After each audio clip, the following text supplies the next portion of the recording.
Mike was taken to the local police station later that evening by Officer Rosa, but not before she was able to enjoy every second of holding the man and getting handsy, as she fended off other women that tried to cop a feel as they passed by, or asked her if she needed any assistance handling the man. She took him to her desk and gestured to the other officers to bring them something to eat, while asking Mike a few questions. Mike nervously complied as he took a seat, seeing Officer Rosa's face suddenly switch from friendly to an emotionless blank stare, reading him as if looking for any signs of deception. He leaned back in his chair, relaxed, as if nothing had changed, in hopes of not giving away anything that would warrant further suspicion.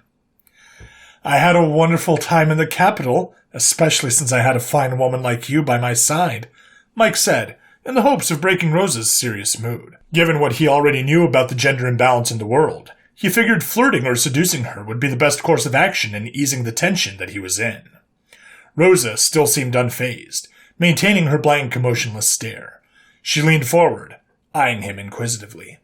"So tell me, Mike," said Rosa in an unconvinced tone, "how did a male like you from far away make it all the way to the capital, unaccompanied no less, and manage to arrive here without getting snatched up by other women, especially with the tight checkpoints around the capital for security?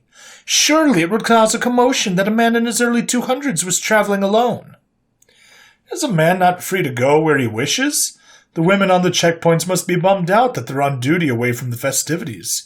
Probably why they didn't notice me," Mike said nonchalantly, hiding the fear of being discovered. He tried to play it off as simply ignorance. "It's a national holiday, after all. Gotta get into that festive spirit. We're only Hugh." Mike paused, realizing that he almost slipped up about being human, even if this world didn't even know what a human was, or simply have another word for it.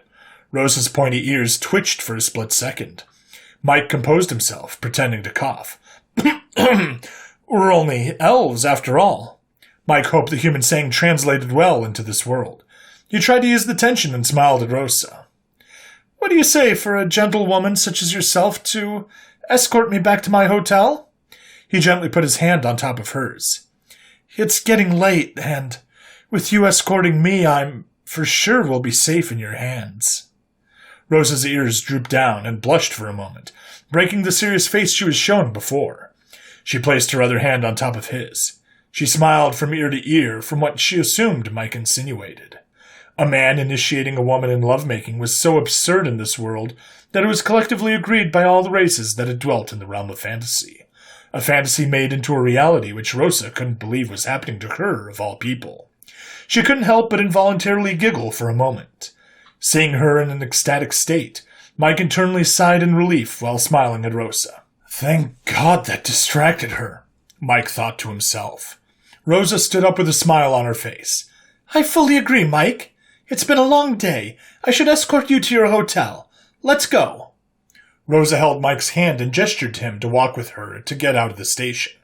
The other officers paid them no mind as they were all focused on the live radio broadcast, hearing all the details of the summoning ritual, signifying the end of the festivities as they summoned their second isekai hero. Rosa knelt down to tie her shoes with a smile on her face. "Hey, Mike, could you please open the door for me?" Mike complied, only to be pushed into a dimly lit room by Rosa. He stumbled onto the table and was handcuffed by Rosa. She turned on the light, revealing that Mike was in a private interrogation room. Mike's heart started to beat fast, thinking it was kinky time, only to look back and see Rosa standing behind him, menacingly.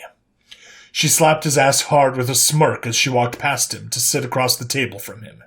She slammed her palms on the table, shocking Mike by the sudden change of mood. "Who are you, really, Mike?" Rosa made air quotes as she said his name with a raised voice. "An elven man in his early 200s roaming around alone? I call bullshit. Men your age should still be on active duty in the breeding camps until the end of their service to the fatherland. When they reach their 300s, then they are free to marry whoever they want and should never leave without an escort. Either you're a deserter who prefers to breed with the inferior race, or part of a community that's affiliated with the underground reformist insurgency. Either way, you are a race traitor that needs to be shot right here, right now." She pulled out her service Gemtech pistol and aimed it right between his eyes. Mike's mind went into overdrive. His carefree, go-with-the-flow facade started to fall apart. "How do I bullshit my way out of this?" he thought to himself as the fear of death started to creep in. Mike sat down, putting on a sad look in the hopes that it would bring sympathy to the Nazi elf girl, and looked into her blue eyes. I thought you were different from the rest of the women. I thought we had something that could start something. I thought... Mike paused for dramatic effects, in the hope that it would lower Rosa's guard. Rosa lowered her pistol, showing regret on her face seeing a man who she believed she had a chance with. Mike saw an opening. He contemplated on what to say next. Good. This is a good sign. Just need to make a sob story to steal the deal, Mike said to himself. Now what can I use to... Breeding camps! That's right. A little fucked up, but yeah, I'll use that. I did my duty to the fatherland, and I did it proudly, for the elven kind, but... Mike looked down, but tried to take a peek at Rosa's face to gauge her reaction. I felt empty. Not just my balls, mind you, but I was wishing for something more. A connection with someone, as the things I did during my service were all professional. My wish was granted when I met you, and I hoped it could bloom into something more. He looked back up to Rosa, seeing a sympathetic reaction, regretting that she forcefully pushed him and pointed a weapon at him. This is it. I've got her, he thought to himself as he pushed on. I did my service so diligently that I was commended for my service. That's how I was honorably discharged early. No one was waiting for me. The emptiness I felt consumed me, not knowing what to do with my life.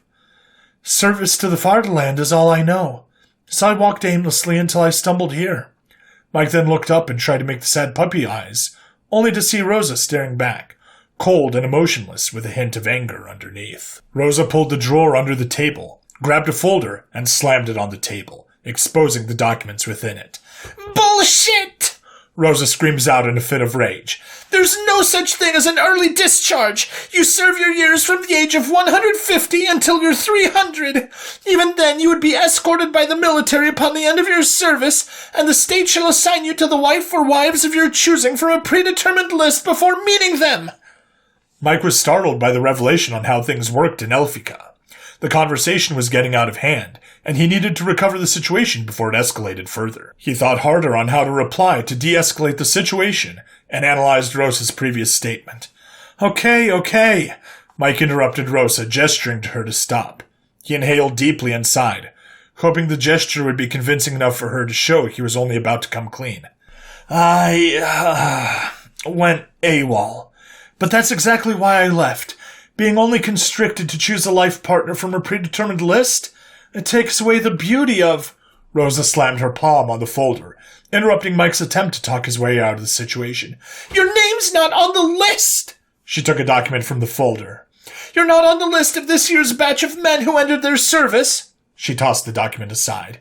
Not on the list of men who went AWOL, both recovered and missing. She tossed another document. Not on the list of men still on active duty. Another document tossed.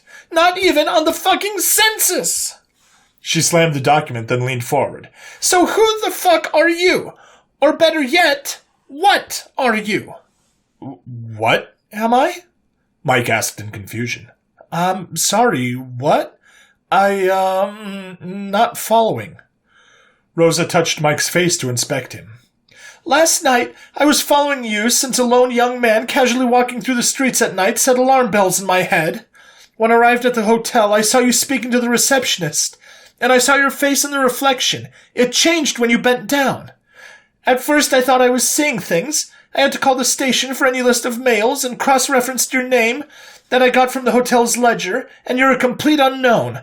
When you left the hotel, I tried to run after you, but to my surprise, your face changed when I saw you on the street. Every time I lost sight of you, even for a moment, you changed your appearance. But one dead giveaway was the clothes you wore. That, and a lone man sticks out like a sore thumb. So I ask again, who or what are you? Mike, in a cold sweat, could only utter one phrase. Fuck.